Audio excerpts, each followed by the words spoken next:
idan kika yadda muka yi aure za ki ji ɗida sosai don babu abin da ba zan iya yi a kanki ba. Haka.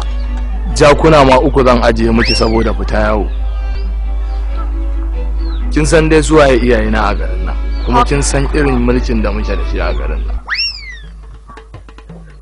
Haka. Ki amince min shine abin da rayuwarki take bukata. Dan ba dole bane ki samu wani matashi saurayi kamata a garin nan wanda ya fi ni. Haka. Sannan ina so in gaya miki ko me kike so ki gaya min shi, duk wahalarsa duk tsadarsa ni zan miki shi. Haka.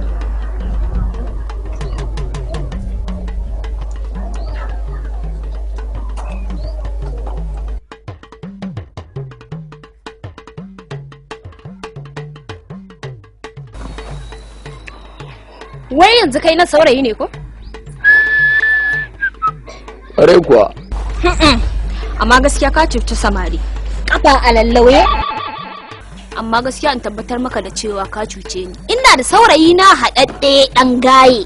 Yanzu ma in yazo ya ganne da kai ma wani matsala ne. Yanzu a hakan ki dube ni, yanzu duk garin nan kina ganin akwai wanda ya fi ni ne? Sai mi. Ni din ba din ina tsoron babana kada ya min dundubo ko kula kama zan yi ne ni. Kula kama zan yi. Wai kina nufin ba kya so na kenan? To shafa mana kaji. Na shafa ma ba abin da zan ji. Haɗa da dubawa.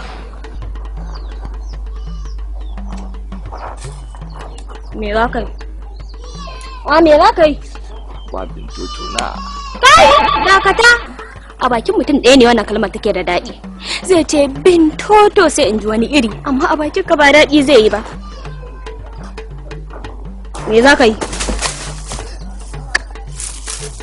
Ba komai. Amma ki sani, ko kina so ko ba kya so an riga an baki ni wallahi. Amma yana gano ta kanka ya kunce. Ka kalla kamar da nuna nuna. Ga Allah ya yi zuban yana.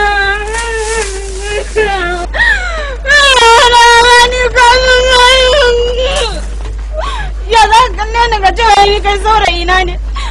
Wani ikon Allah da baki kamar shu. Da baki kaman kum za ka ce kana so na ba kamar naka. Ba zan ka gan. Bintoto na.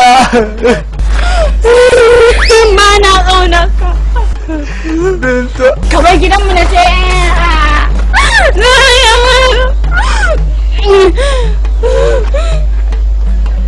Ne ke ce na tura.